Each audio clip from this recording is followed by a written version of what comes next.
Bismillahirrahmanirrahim. Assalamualaikum warahmatullahi wabarakatuh. Bapak Ibu jamaah salat zuhur yang dimuliakan oleh Allah Subhanahu wa taala. Adapun Ramadan yang ke-10 ini tausiah disampaikan oleh dari Pengadilan Agama Kota Tanjung Balai, yang mana ini disampaikan oleh Bapak Ustaz Dr. Haji Dedi Purnama LC.MI. Beliau ini adalah salah satu hakim di Pengadilan Negeri dan di Pengadilan Agama Kota Tanjung Balai. Kepada Bapak Ustaz, tafadhol maskurah.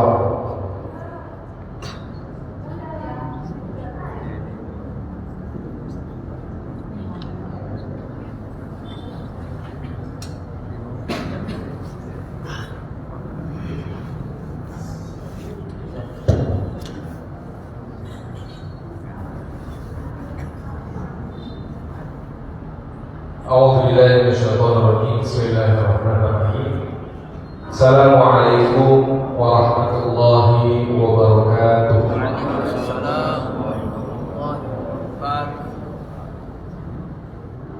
Alhamdulillahirabbil alamin.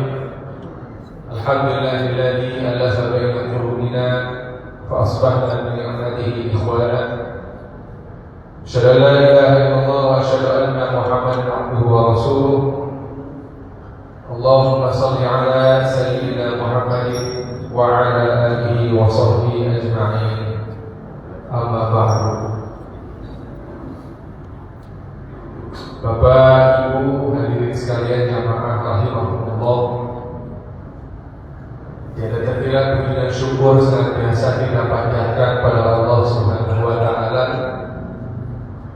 di mana sampai detik ini kita masih diberikan kesempatan untuk mengisi bulan Ramadan dengan sebaik-baiknya ibadah. Betapa tidak Bapak Ibu, kita berdoa dari bulan Rajab dan Sya'ban, memohon agar kita dipertemukan dengan bulan suci Ramadan. Dari 2 bulan yang lalu kita panjatkan doa itu setiap ba'da sholat, memohon diberkahi bulan Rajab dan Sya'ban, dan mohon dipertemukan dengan bulan suci Ramadan. Dikabul Pak doanya Pak? Dikabul doanya Bu? Dikabul. Allah Maha Pengasih, Allah Maha Penyayang. Dikabul doa kita, jumpa kita dengan bulan suci Ramadan. Bapak Ibu jamaah sekalian rahimakumullah, tak lupa salawat beserta salam semoga tetap terus terlimpahkan kepada Nabi besar Muhammad sallallahu alaihi wasallam, di mana syafaatnya yang kita harapkan nanti di akhirat kelak. Mudah-mudahan dengan kita senantiasa beribadah mengikuti sunnah-sunnah dari Rasulullah, kita pun nanti dianggap oleh Nabi Muhammad sebagai bagian dari umatnya. Amin. Bapak Ibu yang sekalian rahimakumullah, di zaman yang seperti sekarang ini, kadang-kala kita merasa samar bagaimana seseorang derajatnya bisa naik. Ada beberapa orang yang menganggap bahwa posisi dia, jabatan dia merupakan salah satu faktor derajatnya tinggi. Makanya ada orang yang dari jabatan ke sana kemari, Bapak Ibu. Di sini nggak dapat nyari di sana, di sana nggak dapat nyari di sana. Terus dicari karena apa? Kadang-kala dalam pikirannya derajatnya naik karena jabatan di itu aja. Ada juga Bapak Ibu segolongan kita yang menganggap harta benda itulah yang bisa memberikan kita derajat yang tinggi. Rumah yang megah, kendaraan yang mewah, perhiasan yang banyak. Kenapa sampai mereka mengumpulkan seperti itu? Seolah-olah tak ada puas biasanya karena menganggap harta benda itu sebagai faktor yang bisa meninggikan derajat mereka. Jangan heran Pak, ada orang dalam punya rumah satu, saya lagi di rumah. Padahal rumah yang satunya pun belum diisi semua, ditinggal pun enggak. Tapi ada yang punya kereta, mobil banyak kali di rumah. Padahal setiap keluar yang dipakai pun satu ya Pak. Nggak ada yang dipakai langsung 2, 3, 10 dan langsung pakai lagi. Kadang-kadang itu karena dalam pikirannya harta itu yang membuat ia naik derajat.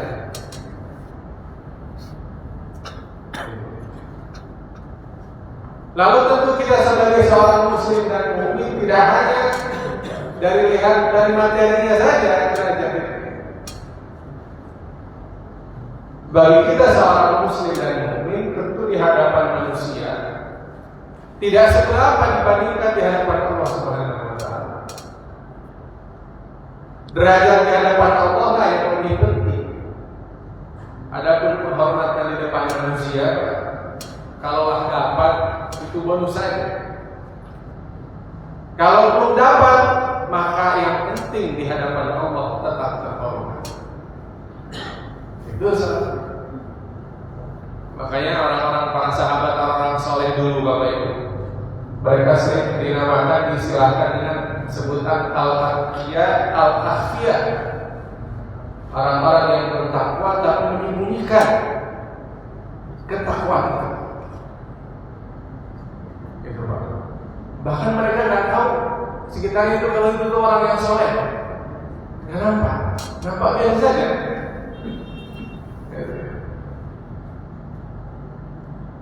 Kalau Bapak boleh baca nanti cerita Uwais al-Qarni, seorang sahabat yang tidak terkenal disebutnya di bumi, tapi terkenal di langit. Tetangga-tetangga yang kaget waktu Uwais meninggal, banyak kali dan orang yang datang melayang.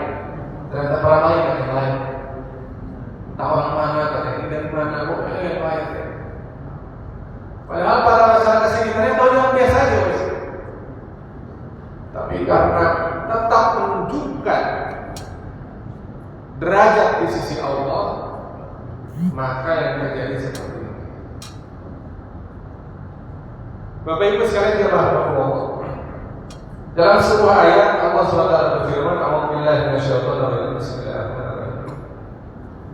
Yarfa'illahu alladziina aamanu minkum walladziina utul ilma darajat." Ini Allah yang berfirman, bukan saya. Kata Allah, Allah akan mengangkat derajat orang-orang yang beriman di antara kalian dan orang-orang yang mau menuntut ilmu beberapa derajat.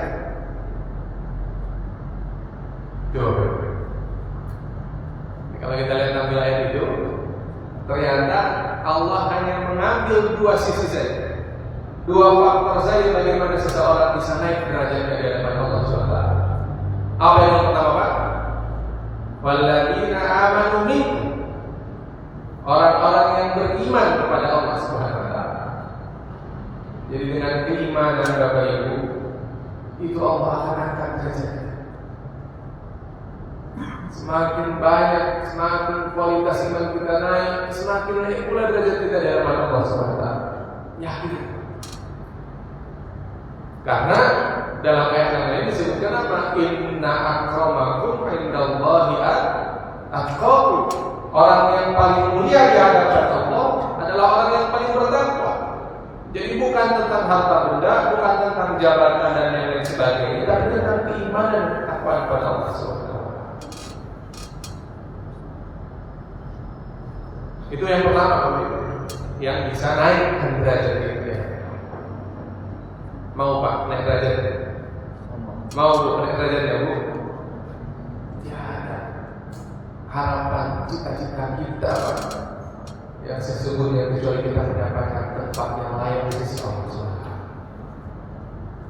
Kalau kita mendoakan orang yang wafat kan biasa seperti itu kan Pak. Semoga ditempatkan di sisi Allah dengan tempat yang mulia. Bagaimana orang bisa ditempatkan di sisi Allah dengan mulia? Karena apa? derajatnya yang tinggi. Derajatnya di sisi Allah. Ini pertama tadi karena iman.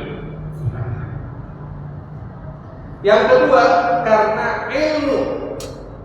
Nah ini yang penting. Karena ilmu, bukan karena apa-apa Bapak Ibu sekalian. Ilmu itulah yang kemudian membentuk seseorang menjadi mulia, lalu kemudian naik derajatnya di hadapan Allah Subhanahu wa Ta'ala.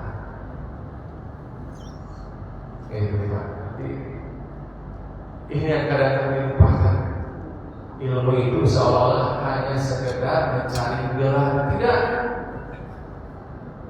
Ilmu itu seolah-olah hanya mencari uang, tidak Bapak Ibu. Jadi kalau adik-adik sekolah nyari uang, yakin adik-adik uang itu jauh lebih banyak di luar sekolah daripada di sekolah. Kalau hanya sekedar nyari uang, ada orang mau nyari uang capek-capek belajar dari jam 7 sampai jam 3. Ya Pak, kalau pelajaran anak sekarang kan gitu, masih jam 7, setengah 8, pulang jam 3. Jam kita dulu sekolah tak ada ya Pak, pulang jam 3. Ini pulang jam berapa Pak? Jam 12 ya kita Pak. Siangnya bisa main layang-layang, bisa main di sungai dan sebagainya. Anak-anak zaman sekarang lebih payah lagi Pak sekolah. Jam 3 mereka baru pulang. Pulang asal dah lelah ya. Coba Bapak Ibu, kalau diniatkan hanya mencari uang atau kekayaan, tidak kasihan. Mereka harus menghabiskan waktu sedemikian rupa. Itu yang kadang-kala berakhir kecewa. Loh, ternyata sekolah ini nggak dapat uang banyak. Ya, memang sekolah dulu tujuannya apa? Nyari uang, apa nyari ilmu? Gitu, Pak. Memang dulu di sekolah anak kita tuh nyari uang apa nyari ilmu? Gitu, Pak ya. Jadi ilmu itu ternyata bukan sekedar derajat di hadapan manusia, tapi ilmu itu derajat di hadapan Allah Subhanahu wa Ta'ala. Halo Pak, masih ada Pak? Kalau lagi puasa, lagi repot perutnya itu agak kosong. Alangkahnya Bapak Ibu jelaskan dari Allah dalam sebuah hadis yang diriwayatkan Abu Darda terkait tentang kita dan ilmu itu. Rasulullah SAW bersabda, setidaknya ada 4 posisi yang harus kita masuk minimal kalau terkait tentang ilmu. Apa itu? Rasulullah bersabda yang pertama, kun aliman. Jadilah kamu orang alim. Alim itu ulama yang ahli dalam satu ilmu. Kun aliman. Kun itu Pak, kalau dalam bahasa perintah, kun itu harus. Jadilah kamu gitu. Tegas kepada Allah. Jadilah kamu orang alim. Jadilah kamu ulama. Ini derajat yang tinggi Bapak. Banyak hadisnya.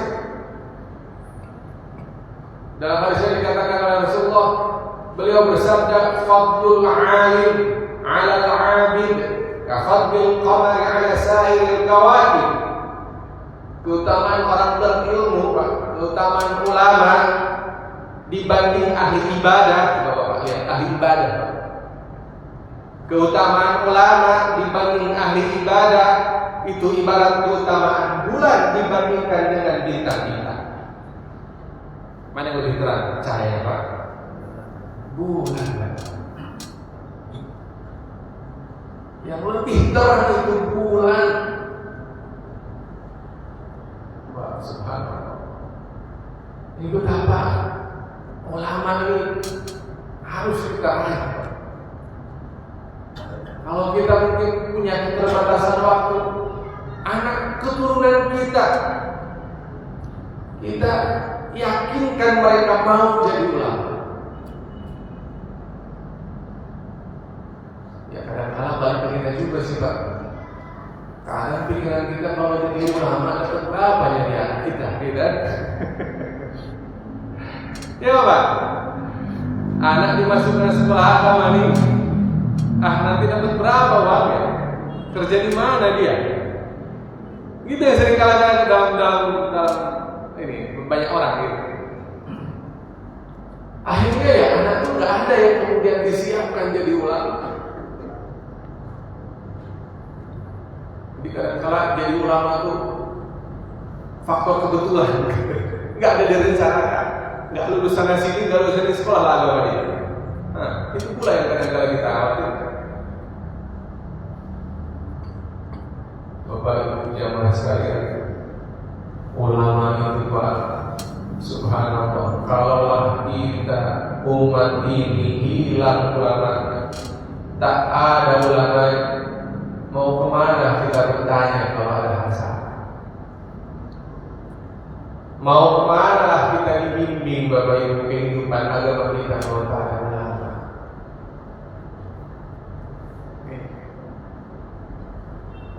Makanya kita sering mendengar ada sebuah adab ungkapan al-ilmu qabla al-amal. Ilmu sebelum beramal. Ilmu dulu sebelum bekerja. Kenapa?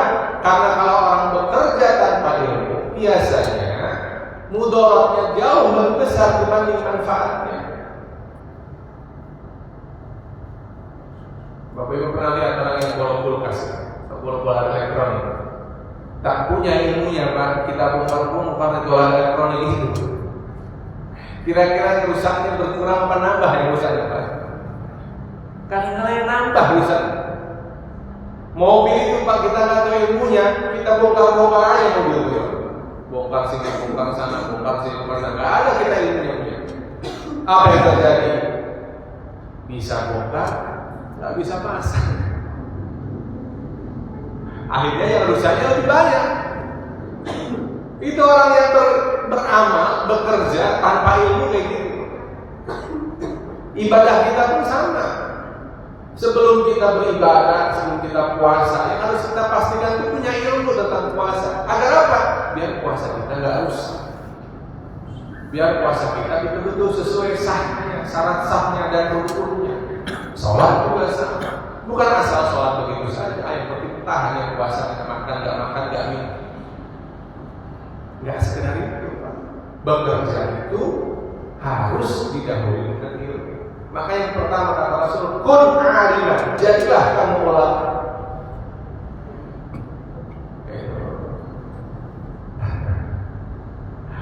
Ya Allah, bercoba Bapak dan Adik sekarang kita kembali berapa orang ulama. Kadang-kadang kita juga yang bisa menghargai ulama dengan sebaik-baiknya. Kadang kita ketika anak kita ke ulama itu, kalau sudah tak lulus di mana-mana, di sini tak masuk, sekolah sini tak masuk, akhirnya dimasukkanlah ke sekolah agama.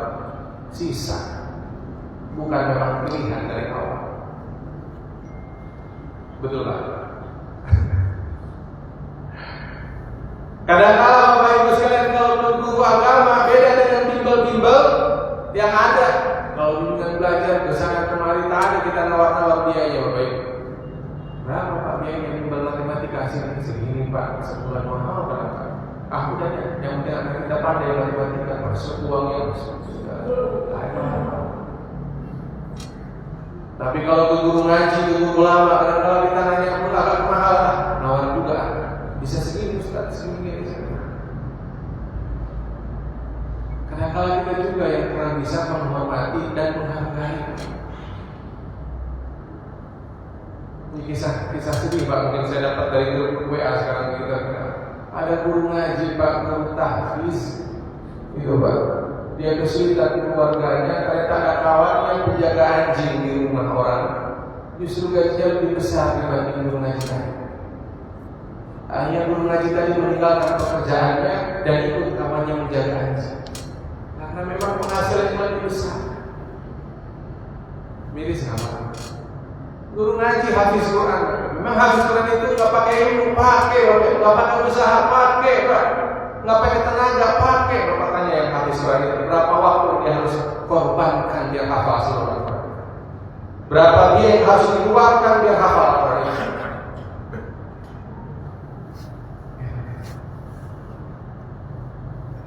Kalau kita ngundang keyboard itu paling berapa nih Pak? Nggak pernah kita lewat-lewat.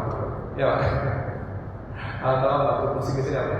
Bapak gantung itu Pak. Kenapa dia sekali tampil itu Bapak? Pernah kita samakan Ustaz kita sebagaimana tadi yang mendengar sebagai penghormatan atas ilmunya, penghormatan atas waktunya. Ala ilmu nurun kata Rasul, ilmu itu cahaya. Cahaya bagi siapa? Cahaya bagi yang memilikinya dan cahaya bagi orang di sekitarnya. Cahaya itu petunjuk Bapak Ibu. Dunia ini kalau nggak ada petunjuk, nggak ada cahaya, gelap Bapak Ibu kemana? Kalau nggak ada ulama. Makanya Bapak Ibu sekalian rahimahullah, hati-hati kalau sudah ulama itu ada yang wafat. Kata Rasulullah SAW, ilmu itu Pak dicabut dari manusia, itu bukan langsung manusia itu lupa ilmu itu.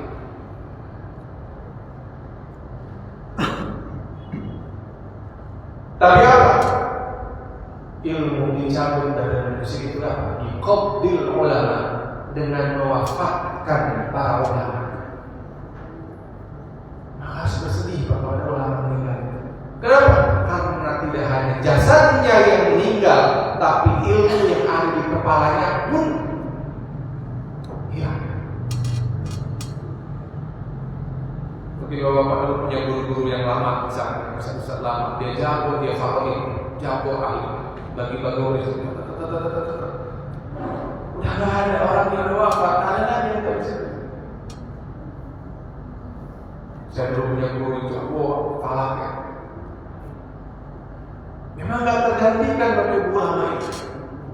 Lalu yang kita lakukan apa?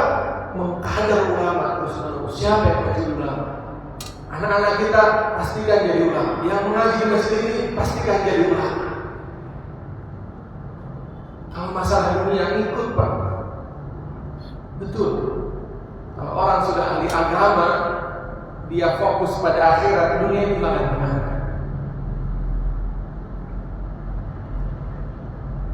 Siapa? Siap jadi ulama Pak? Masya Allah. Kun aliman Rasulullah. Jadilah ulama. Lalu kalau nggak bisa, kalau udah kita berikhtiar semaksimal mungkin Pak, belum sampai pada derajat ulama, maka kata Rasulullah, "Au ta'lim." Kalau nggak bisa jadi ulama, jadilah pembelajar. Orang yang mau belajar. Muta'alim, ada ta'lim kita. Kalau kita belum sanggup pada posisi ulama, minimal kita mau untuk terus belajar. Makanya dalam hadis yang lain kan dikatakan belajar itu Bapak Ibu tidak dibatasi dengan standar pendidikan nasional yang hanya dari SD, SMP, SMA, kuliah. Tidak. Belajar itu dari mulai lahir sampai meninggal termasuk minal mahdi. Kenapa? Karena proses belajar itu proses perbaikan. Dan perbaikan itu harus kita terus-menerus. Bapak Ibu yang sekalian, kalau sekarang disebut dengan belajar itu susah, nggak mungkin Bapak Ibu. Teknologi sudah semakin canggih Bapak Ibu. Ilmu itu bisa didapat di mana saja. Yang penting kita mau. Bapak udah pakai data, lihat YouTube banyak disebutkan, ngasih ilmu sama kita gratis Bapak. Cuma modal pakai data saja. Mau nggak misalnya kita mendengarkan itu? Silakan. Ilmu Allah itu sangat luas. Pertanyaannya tadi, mau nggak kita jadi pembelajar saja? Kalau sudah dahsyat kita mau jadi orang belajar, kapanpun kenapa dahsyat? Kenapa? Zaman sekarang bawa-bawa kita nggak macam dulu. Dulu kita dijual di mana-mana berat kadang-kadang. Saya dulu pulang dari Mesir itu, bawa kitab itu berapa karton? 2 karton. 2 karton. Dikirim pakai kargo, datang ke rumah. Lu jangan dulu gitu kitab. Kalau zaman sekarang Pak, semuanya ada di sini Pak. Mau kitab yang beribu-ribu tebal-tebal yang jilid-jilidnya itu ada di harga semuanya, ada di internet semuanya. Download ya 4 jam, tinggal baca, tinggal kita mau baca.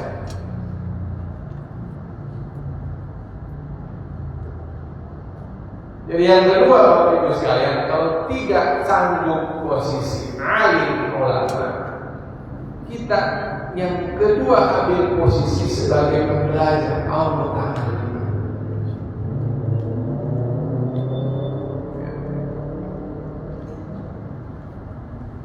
Kalau nggak juga, yang ketiga kata Rasul, au mustami'an. Siapa mustami'? Itu yang mau mendengar ilmu, Pak. Nah, semacam majelis ilmu ada di mana, hadir kita datang, dengarkan bagaimana penjelasan ilmu. Berkah. Dalam hadis ini dikatakan apa? Mastama qaumun fi baitin min buyutillah, kata Rasul. Tidaklah berkumpul seseorang di salah satu rumah Allah. Ngapain di situ? Yatluna kitab Allah, mereka membaca kitabnya Allah. Wa yatadarasunahu, dan mereka belajar kitab-kitab Allah tentang agama ini. Apa katanya? Illa nazalat alaihi sakinah, maka Allah akan turunkan kepada kelompok itu sakinah, ketenangan hati. Maka orang yang rajin hadir majelis ilmu itu, Pak, di antaranya wajahnya tenang. Karena apa? Hatinya sakinah. Memang Allah turunkan sakinah itu. Wa ghasyiyatuhur rahmah, dan Allah juga akan apa? Hamparkan rahmatnya. Wa hafathumul malaikah, dan Allah akan turunkan malaikat-malaikat di samping. Wa dzakarahumullahu fi ma'indah, dan Allah akan sebut nama-namanya. Bapak Ibu, kalau namanya disebut sama gubernur, kamu nggak? Pada yang terhormat Bapak Ahmad Zahra, saya berterima kasih pada Bapak Ahmad masih ini. Bangga kita disebut sama presiden kemarin, ternyata nama kita disebut sama presiden. Bangganya luar biasa. Apalagi kalau nama kita disebut oleh Allah Subhanahu wa Ta'ala di hadapan penduduk langit. Karena apa? Karena kita mau menjadi pendengar ilmu yang baik.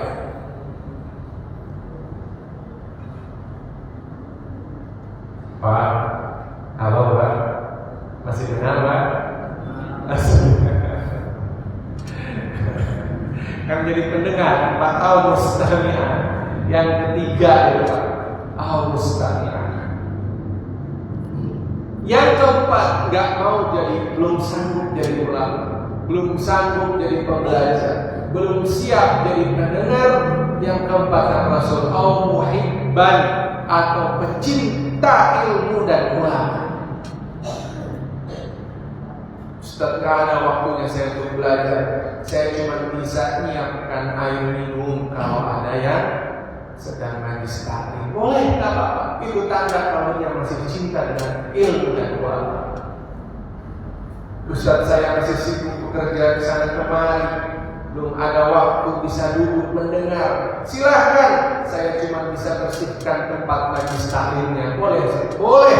Itu tanda muhibban, cinta pada ilmu dan ulama.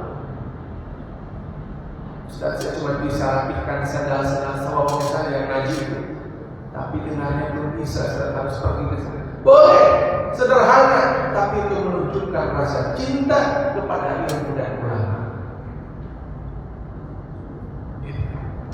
Au muhibban ya, atau dia mau mencintai ilmu dan ulama. Dan hadis tersebut ditulis oleh Rasulullah SAW, wala takun khamisan fatutlah. Janganlah kamu menjadi yang kelima, maka kau akan hancur.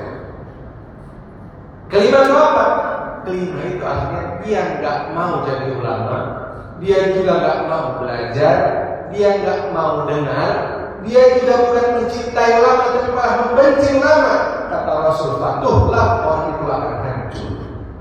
Nauzubillah.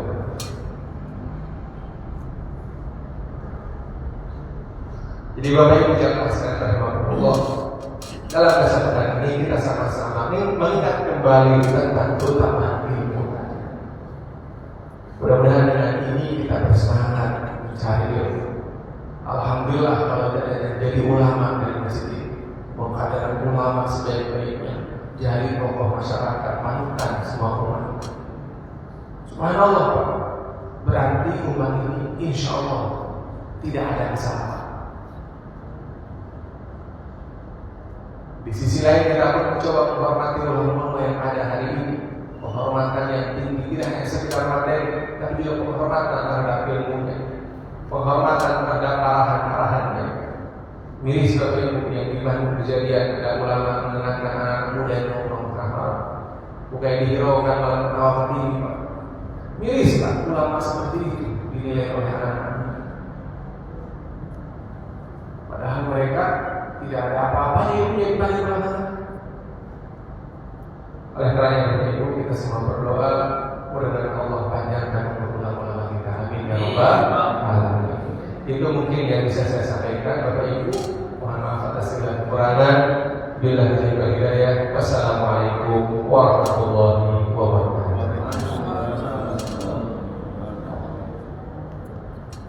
Kita sama-sama berdoa dan mengucap istighfar 3 kali. Astaghfirullahaladzim, astaghfirullahaladzim, astaghfirullahaladzim. La ilaha illallah